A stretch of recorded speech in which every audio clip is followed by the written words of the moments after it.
This is your first collaboration lunch. Come on up. Let's go.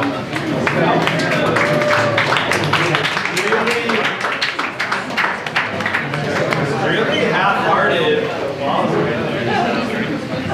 All right.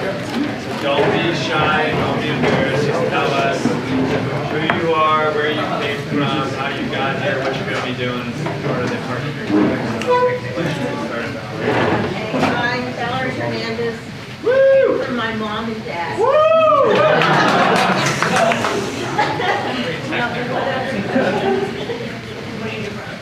Oh, I'm your new kid. We haven't been paid in months. I'm so glad you're here. Have back pay. Thank you. Glad to be here. I'm Kate McGinnis, and I'm a digital specialist at Agency 53. And I'm going to go off that and say I drove you this morning. Yeah, my name is Will Leach, digital intern for Agency 53. I came from Wheaton, so suburb of Chicago, and yeah, excited to be here. My name is Jaime Castrena, accounting, came from this property management company, and I'm glad to be here. All right.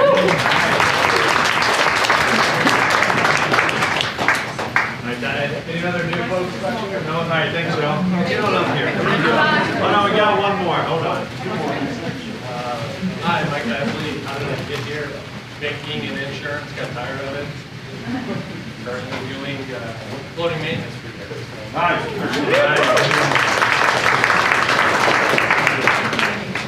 Mike was being a little modest there. Courtney had told him about the Cardinal couples contest, so she actually recruited her husband to work here. So really wanted to give Cody and Val a run for their money this year. So, hi, what are you doing? Hi. Hi, go ahead. I'm Sri Ganesh. I go by Ganesh, and I work with Kara for a data engineer. So anything comes up with reports, it's me. I just joined, yeah. All right, good job. All right. Look forward to talking with you all this month. Wanted to do one thing though. I think you all know this video here. This is Shannon. There's another video of Dell driving to work. If you've seen these kind of My Cardinal stories produced by Agency 53, we're actually going to roll this series back out starting towards the end of 2019. But I do think it's interesting, and even the way we sit at lunch, we kind of sit with who we know. You know, we were just down in Greenville with some folks. Lauren got through this with me. I don't know if she's here. Like, there were 3 communities. We all went out. Everyone got to choose a table, and guess where everyone sat? At their community. Yeah, like with the people they know. So one of the things we need to do a better job of is telling our own stories so that people know who do we work for.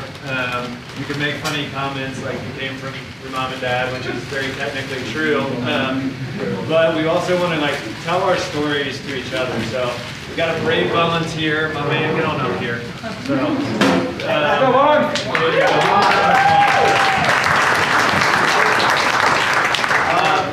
Let me finish. Before I see you. You need a clicker or not? But I think that sometimes up here we forget that this is about 150 people. There's 1,000 people that work at Cardinal Group. 1,000 people, and we're growing, right?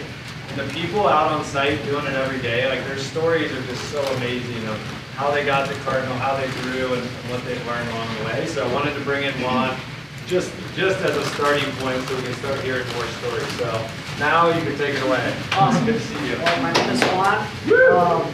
My story didn't start with Cardinal, but it'll get to that in a bit. It started about a little over 5 years ago. I was working grounds at a property, ended up parting ways with that company just because of the minimal growth opportunities. I was unemployed for about 2 weeks, searching for work, and I submitted an application to a property in Denver and after that, like literally 2 minutes after that, I got a call from a guy named Chris Corfield, who I love very much. And then he set up an interview with me, and after that, we kind of hit it off, not the way you guys are thinking. We started working, and I got a really good vibe from him.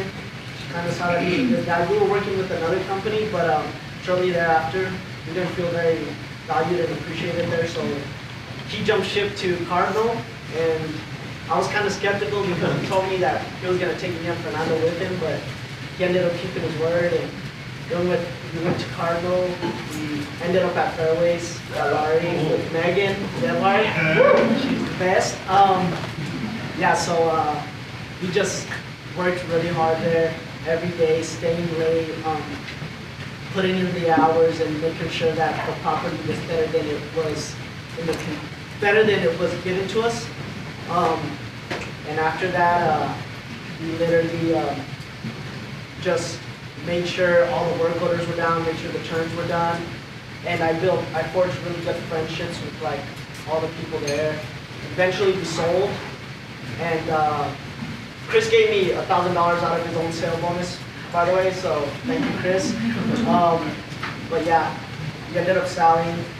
I ended up getting promoted to MTL and thrown to a student property, which was the Lodges of Colorado Springs, as an MTL. So it was kind of new for me because I had only worked at conventional properties prior to that.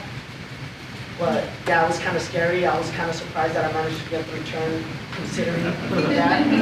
But I made it, and 4 months later, they actually sold that property too, which was crazy. Then I ended up relocating to Boulder, and I held down the fort there for a year. And I ultimately ended up here at Veranda, which is a great community. Now I'm in charge of, I have more responsibilities and in charge of more, but I learned, what I learned along the way was to stray away from complacency and, never get too comfortable. Always seek discomfort, and I learned that the only way you can grow is by seeking that discomfort. And I can see myself, being more than this in the future. I'm a little nervous right now, sorry guys. But no, definitely, I just want to keep working hard and just keep doing what I'm doing, and eventually, hopefully, all of that hard work doesn't go unnoticed. And I want everybody to know that I'm grateful for everyone who's helped me on my journey. All the managers, all my co-workers, everybody here, because we all play a vital role in each other's work. Somehow we're interconnected. But yeah, I just want to keep going, and eventually, who knows, I can maybe be landing one day. I don't know. Maybe if I'm cool enough. You smile too much. But yeah, that's eventually what I hope to be. I hope I can somehow work my way up and not be in the same place in 10 years, because if I'm in the same place in 10 years, then something's not going right, But definitely want to say thank you, and my cardinal rule, the cardinal little rule that I like to think about is believe in doing the right thing all the time, because that's literally what I live by every day. I like to go to work and make sure I do the right thing, make sure I'm, providing the best customer service that I can, all while being able to do a really good job at the same time. So, yeah, thank you.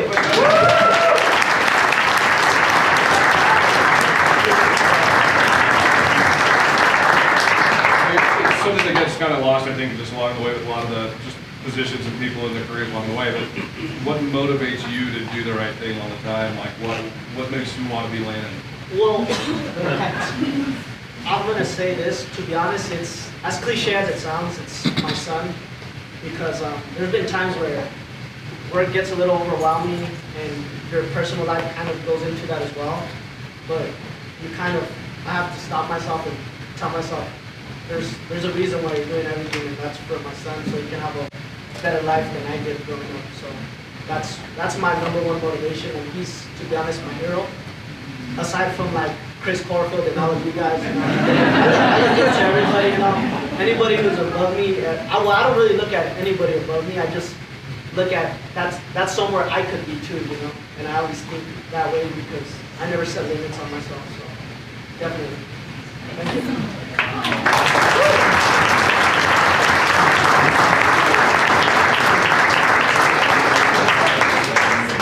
You were a much harder act to follow than I expected. You did a great job. So thank you. And if you all want to volunteer to do this, you can just talk to Nick Morrison. Nick just reviews all the Cardinal stories that are shared via Glassdoor.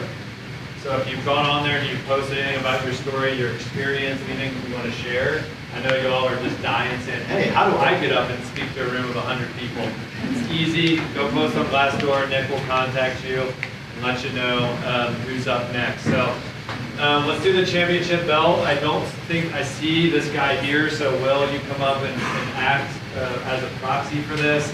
Assuming Joey's filming this. If you haven't seen James Graham from Cell 3.1 around lately, it's because he literally did, and Will knows the stats. I'll just let Will come on up and share the stats of James July, but this guy has just been in absolute, like, berserk animal mode, and he's still got a great attitude, a great smile, despite the craziness. So I'll let you fill in some of the stats on James and the takeovers. Absolutely. So James had a portfolio all year, had 5 individual clients.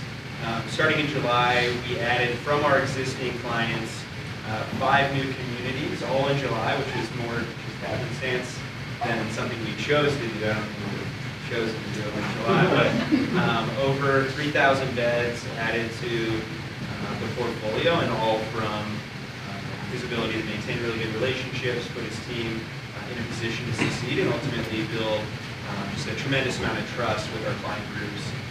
So yeah, a huge testament to the hard work that he's put in. I think he's been on the road for about 3 or 4 straight weeks now, with probably a few more weeks to go. So if you see him, certainly give him a pat on the back. He has earned it. He's put in a ton of legwork. It certainly shows off in our ability to grow with important clients. So yeah, absolutely, James Graham. All right.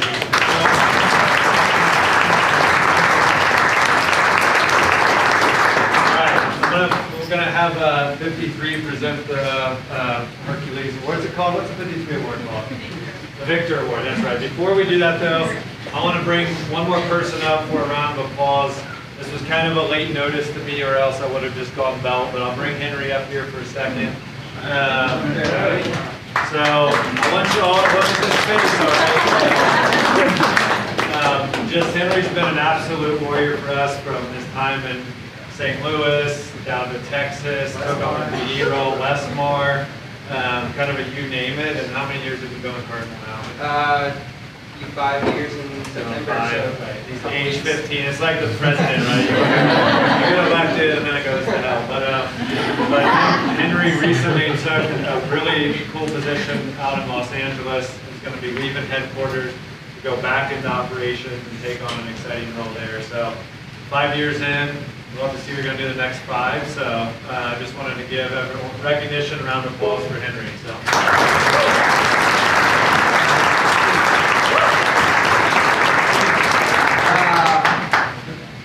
Juan kind of said it perfectly earlier about getting out of your comfort zone, and I think that's something that's really important for everyone. Certainly was not part of my game plan, and I made that abundantly clear to Sean throughout the process that I was like, man, I don't want to leave Denver, but he kind of kept pushing me about it, and I look forward to continuing to get out of my comfort zone. So hope you guys all continue to challenge yourself to get out of your comfort zone. Thank you.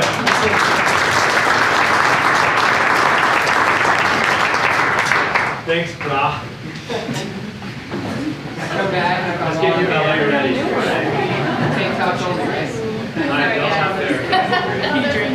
So we have a new trophy because someone broke it. Not me. We're really excited to give this month's trophy to Aubrey. It's been so.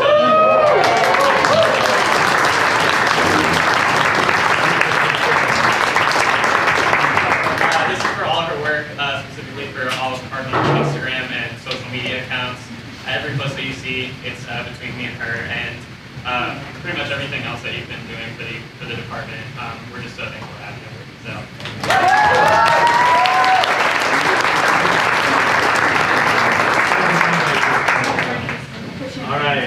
I'll turn it over to Eric Frank here for a special late-breaking announcement. So, All right. One more announcement regarding someone who's been here for a long time and been kicking ass, Richard Randall. Want to announce that he's been promoted to VP, which I think is well deserved, and probably a lot of you thought, I thought he already was a VP. So I want to give a shout out to Richard though. He's been just a tireless warrior. He's really redefined the way that we operate on the investment side. He's done an incredible job working with our capital partners, garnering respect from our team, brings a ton to the organization, and is really a key part of our long-term plan here. And I think it's a long overdue recognition. And shout out to Richard. Congratulations, man.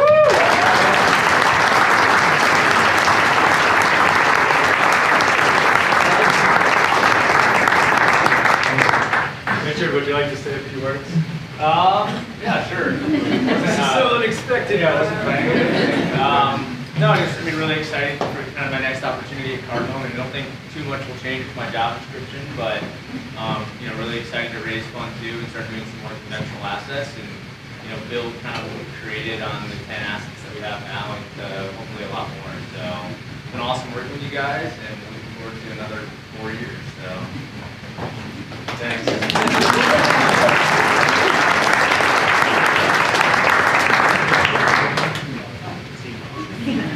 Richard, I told everyone you weren't just a pretty face when you started. That was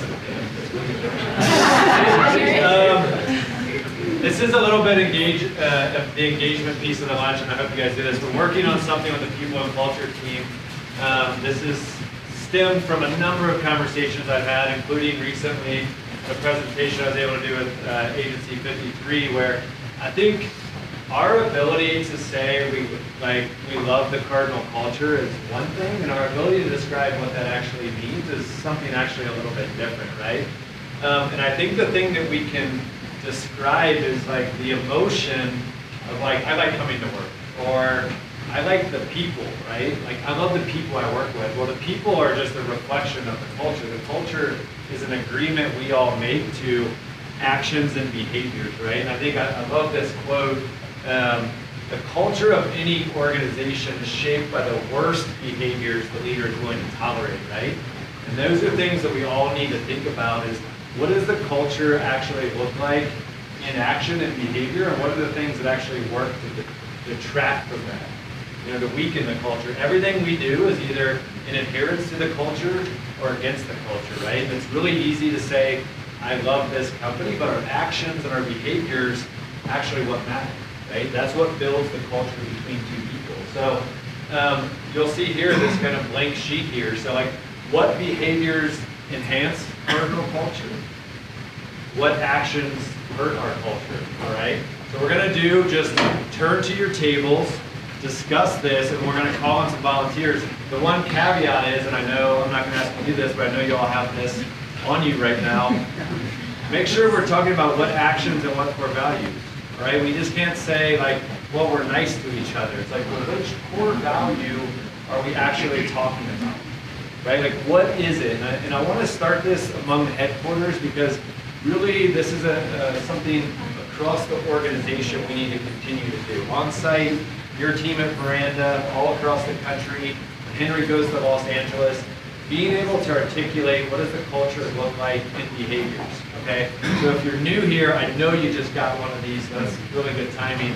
Otherwise, turn, talk to the people at your table, and we'll do that for 3 minutes and bring you all back in. So, let's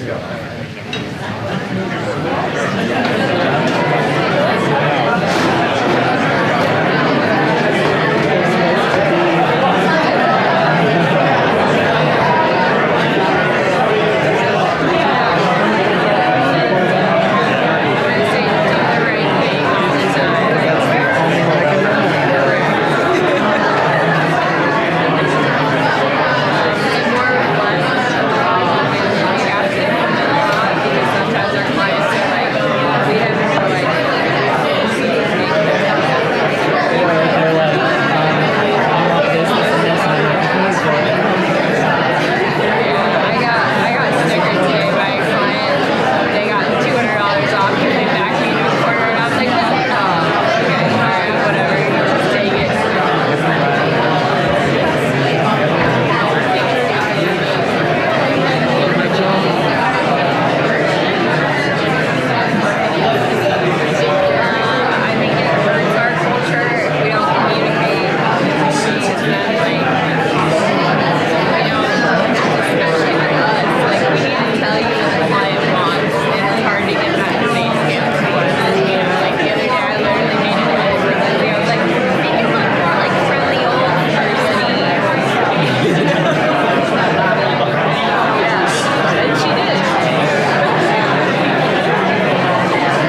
That's great you guys are engaged, and honestly, like one of the things that Dell really promotes is that we were always very intentional about our culture as a principals group. We were always very intentional at the VP level. Like we need to be intentional across the team, right? Like this is something that the more you talk about it, the more you understand it.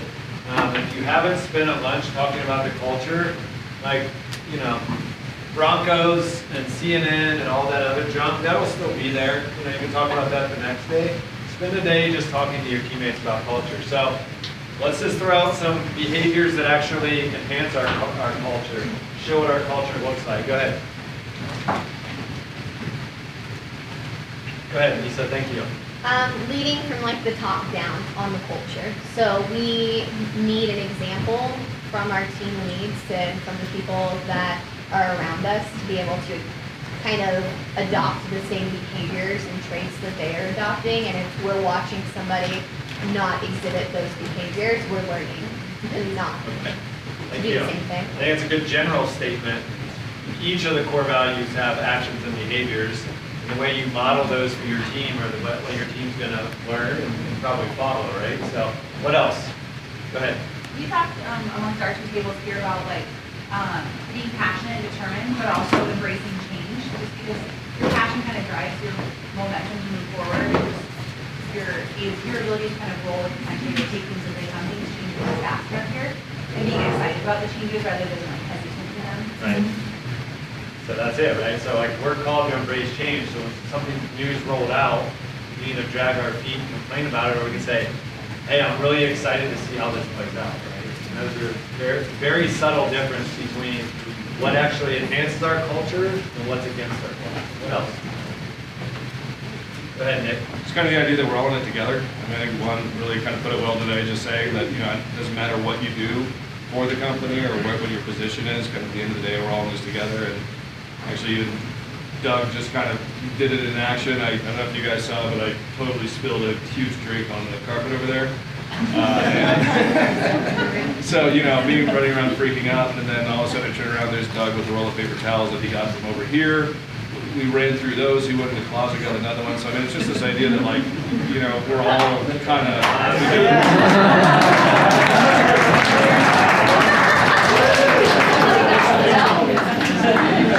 Right.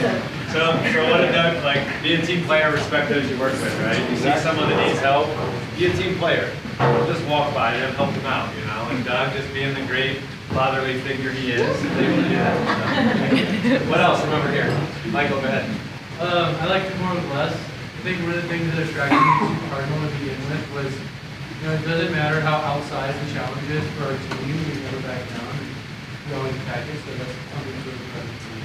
Nice, thank you. A lot of people on the road this week, you know, just that right there. I think returns on the student housing side, accountants, HR, you know, a lot of people hitting the sites, rolling up the sleeves, and doing a lot of jobs that fall outside of their normal job responsibilities. I think it's an incredible demonstration of what culture is. Thank you. All right, what about the other actions? What about the stuff you see that actually goes against our culture? It doesn't bring our culture to life. The noise, like listening to the gossip or the unspoken things, to talk about people who are quick to write a negative review on whatever about something they're upset about rather than talk about ways that can help fix it. Yep, thank you. What else?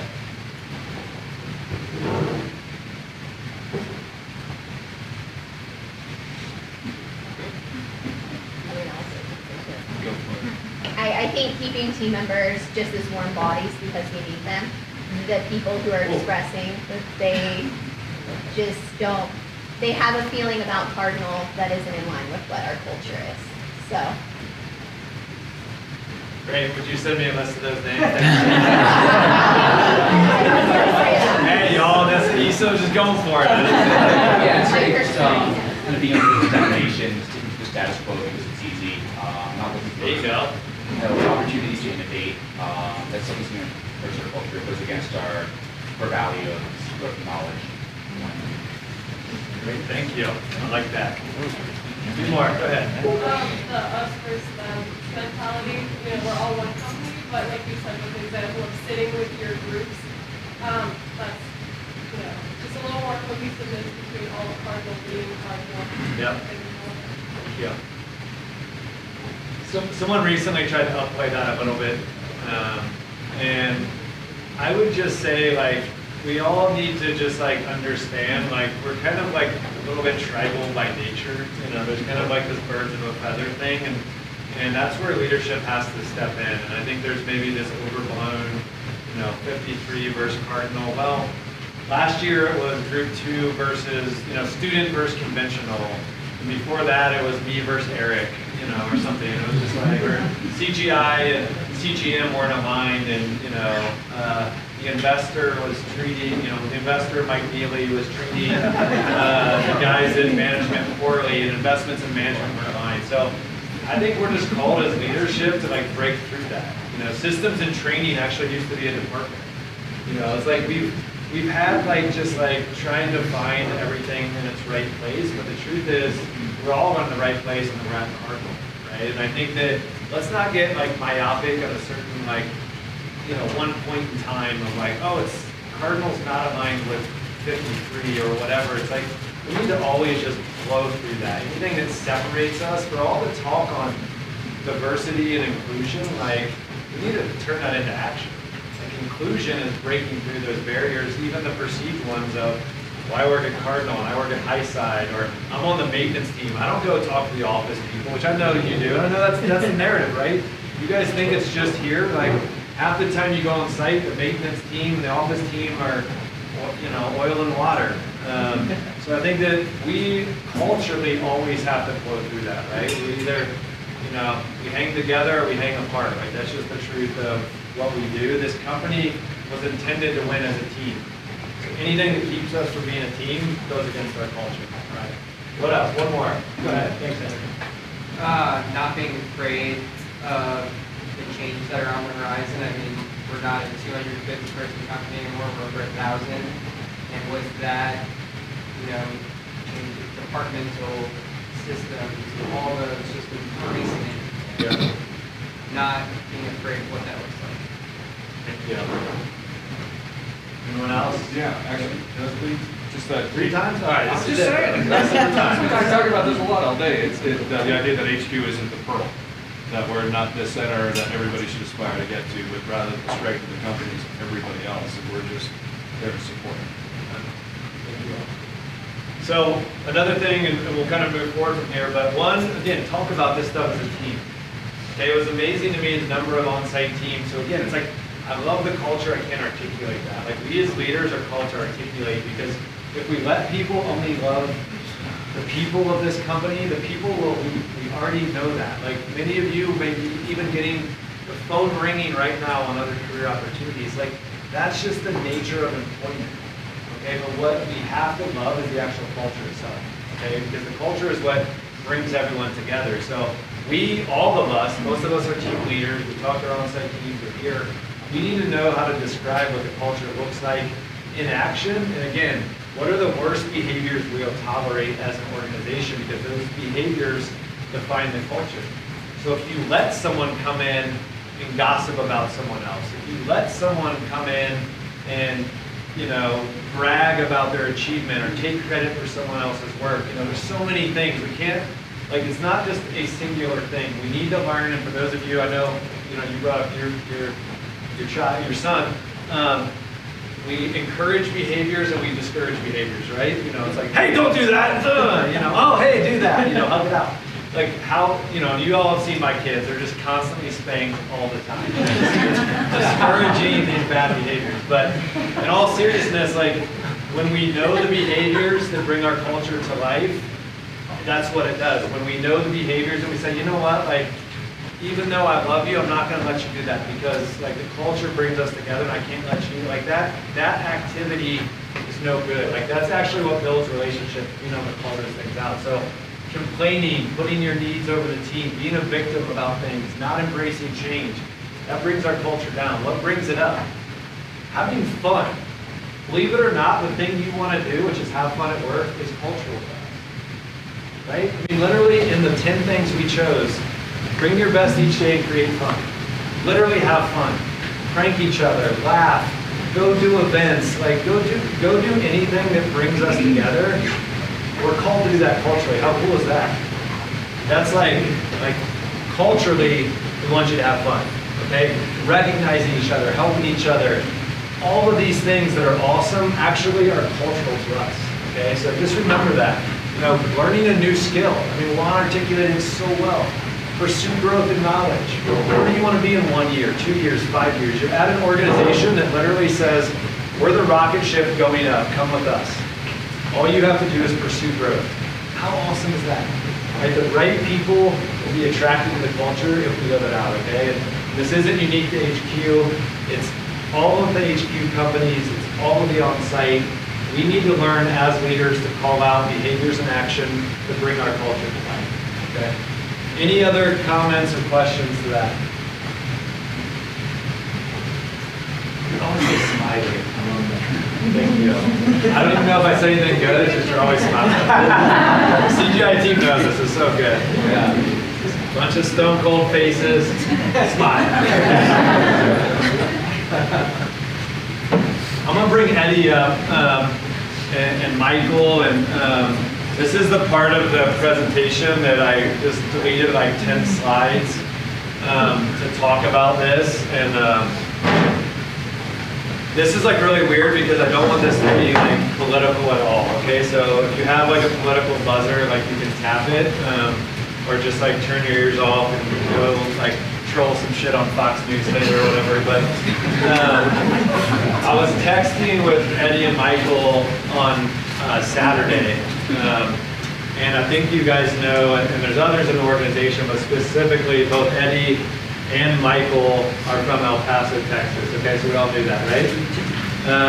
And I was just checking in on them and saying, hey, anyway, your family's involved, and just like, how crazy is that we live in a world where we have to like check in on people to make sure their families and friends weren't involved in violence. Okay, it's just like, you just let that settle in, it's kind of crazy. And then that night, so I went to bed and I was thinking about y'all, thinking about your families. I know Eddie's brother-in-law was actually a first responder, and it's just like, wow, that's crazy. And the fact that we've become so numb to that as a nation. But that night, went to bed, woke up, checked my Fox News like I do in the morning. In my hometown of Dayton, Ohio, same thing. So in one night, like this like really crazy, overwhelming, just kind of connection of the people we have from El Paso. So quick show of hands, who's connected to El Paso, Texas? You're from there, friends, family. Okay, everyone else who I've hired from Dayton, Ohio. I mean, just so many of us. I mean, Zach, thank you. And I think it just really hit. It just like really hit home, right? And I think that where my mind went is we debate gun control like so loosely in this country, right? And I think that I probably know the answer to this question, but raise your hand if you've ever been trained to carry a military grade assault weapon.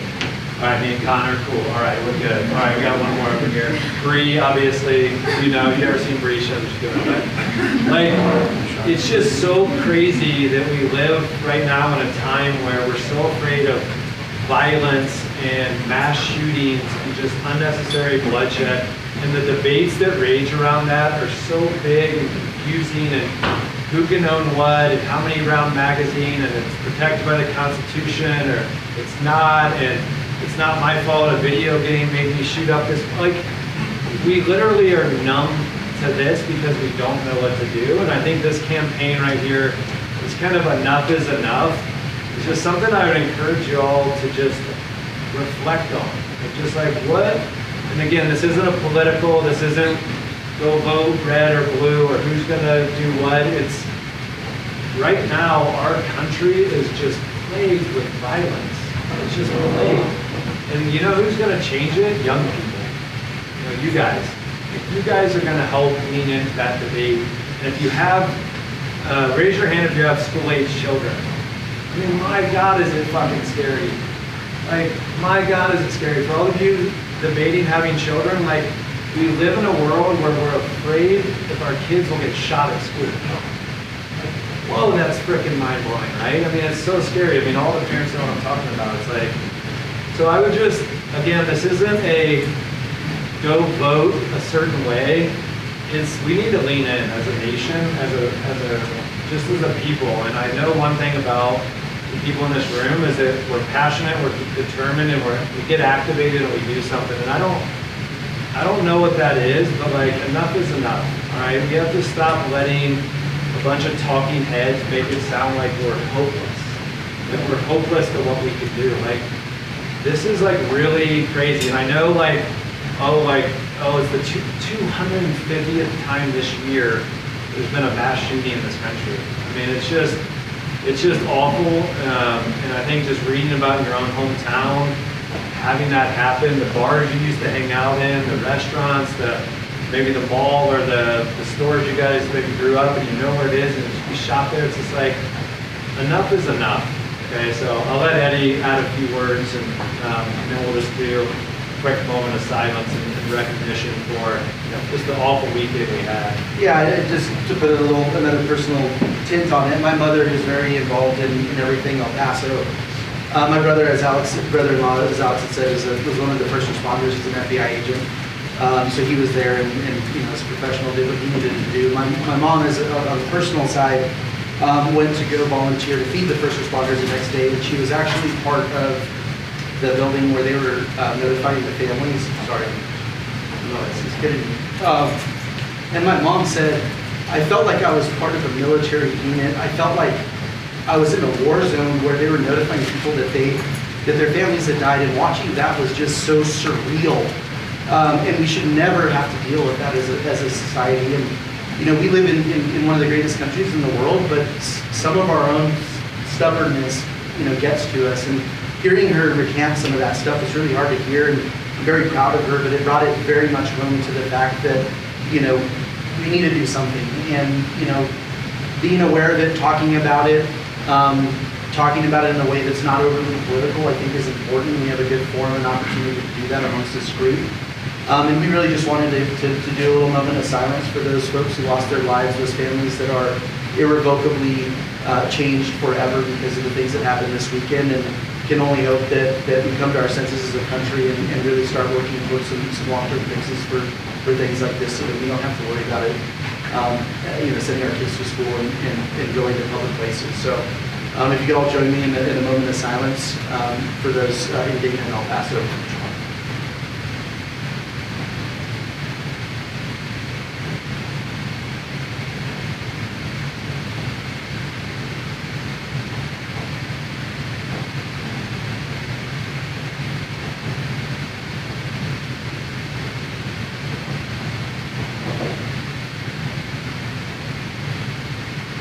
Thanks, everyone.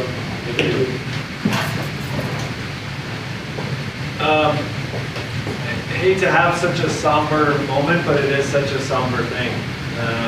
And I think that I would just hopefully that you guys can leave here with some kind of reflection on just the world that's out there. It's impacting our lives and our children's lives and this country and our community. So thank you. I honestly was like, I don't know if this is even a good forum for that, but like I said, enough is enough, and this stuff is, it's crazy and it's personal, and there's a lot of stuff that matters a lot more than leasing up apartments and running businesses, and this is our lives we're talking about, and this is our freedoms to go to public places, so I felt like it was the right thing to do. So thank you for that. We have like 10 minutes left, so we'll do a Q&A wherever Eric Frank is, Eddie, Michael, if you guys want to join me, and we'll just go into Q&A, so thank you.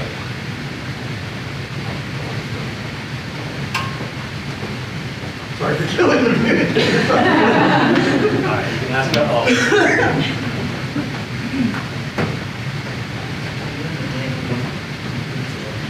Go ahead.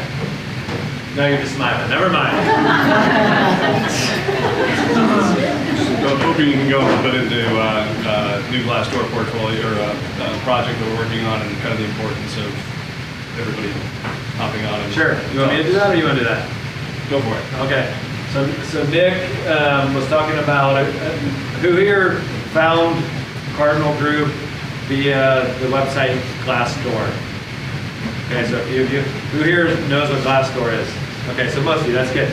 So Glassdoor, we've recently launched a partnership with Glassdoor, funded a national opportunity in which we're just having a lot more exposure. The thing that really attracted us to Glassdoor versus an Indeed or ZipRecruiter and some of these sites you see is that really heavy millennial focus. So a lot of the demographics toward younger people are on Glassdoor. Obviously, you look around this room, you look across the country on site, we do have a lot of millennial, even Gen Z team members. So recently what we were able to do was pull data that compared us to our competitors, and the results were astounding in terms of those who are proud to work at Cardinal, our overall star rating, literally like light years ahead of our competitors. And I think it really speaks to, yeah, we got shit that's wrong. Yes, nothing's perfect.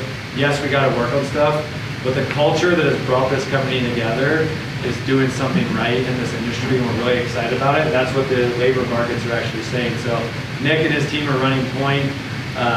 One thing that's always helpful is to continue to give feedback, both good and bad, so we can continue to improve. How your onboarding went, how your job process went. If it's a 5-star, thank you. If it's a 3-star, tell us how we can improve. If it's a 1-star, just go talk directly to Nick. Do not go online. That's not cool. All right? But I think it's just really helpful for us to continue to gather information on how we're doing. Because I will tell you, you know, from all of our recruiting, I think the thing that really excites people about Cardinal is we want to be a think tank and a place of talent, where great people come together and do great things.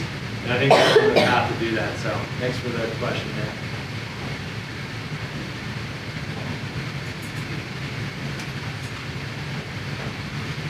What else? Go ahead, Sam. Maybe in like one sentence, what are your guys' like biggest initiatives following up in 2019 from like each department? One word, Keystone. Expansion. Fun too.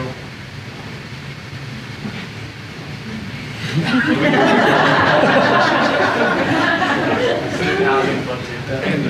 Oh, fun. At least it's fun. Have fun. I knew. Biggest thing we're going to do at the end of 2019 is onboarding.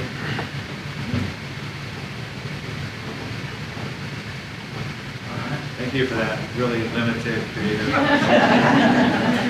What else?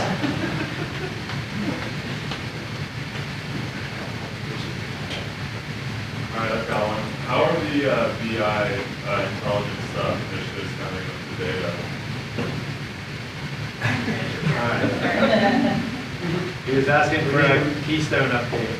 We need our brain trust up here for that answer. Yeah, so as you guys know, we've been working on the Keystone platform for a number of months. So at this point, we've got some really good data in there, a lot around PVC data, a lot around rents, a lot around financials. So we're working really closely over the last couple months with Eddie and Shannon to get ready to start to roll this out. So our goal is to get this in live, in everyday lives, for a lot of our sales, a lot of our CMs to start with. Potentially we'll look for other folks on site as well, but initially just starting with that core group. So over the next really month, we'll really start to see this take a hold throughout from an operations perspective, throughout those groups. So really close to getting that out and live, and then we'll continue to expand. This will be really iterative, so we'll continue to expand that to other groups, KPIs for every group within the organization, so everybody's got really good, clear data and insight into how we're performing, what we need to focus on next. And one of the things that we're really focused on is creating actionable information that folks in their day-to-day jobs can do, and also the flip side of that, which is the automation and efficiency of the reporting that we do and retirement of those things. And one of the things that we're really honed in on is the level of adoption that we'll get and how quickly we can anticipate kind of behaviors across the company to change.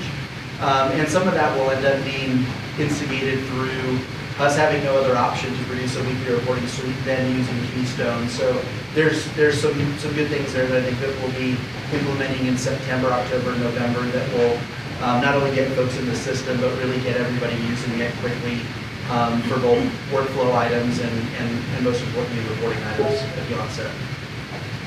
I think at a high level, and appreciate that question on BI specifically, I think BI is one example of the company's continual investment into our enterprise solutions and really building the backbone of Cardinal, because what we really think will continue to happen is not only the growth of our primary businesses of investment management, but the expansion into other lines of business. And we want to be able to offer a best-in-class solution to people like Michael, who can build companies underneath the Cardinal Group umbrella. Same with Kevin and his team at Highside. So if you look at BI, which was not cheap, it's a 7-figure investment. We're just getting started.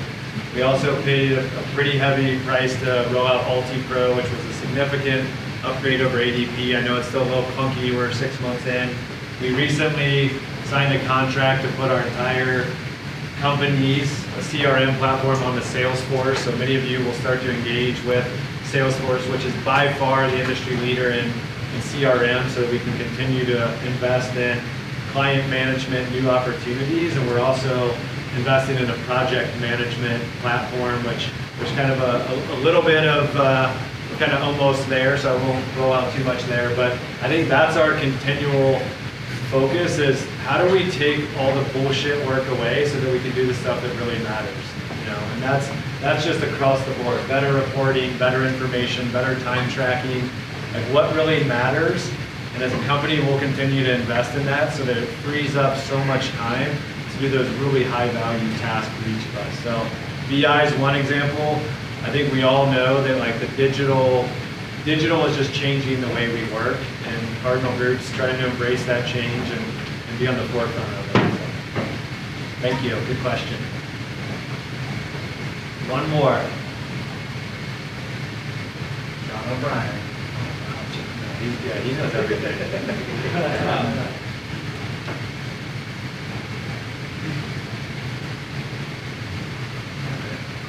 Cool. Anyway, 0 more. Thanks for everything. All right.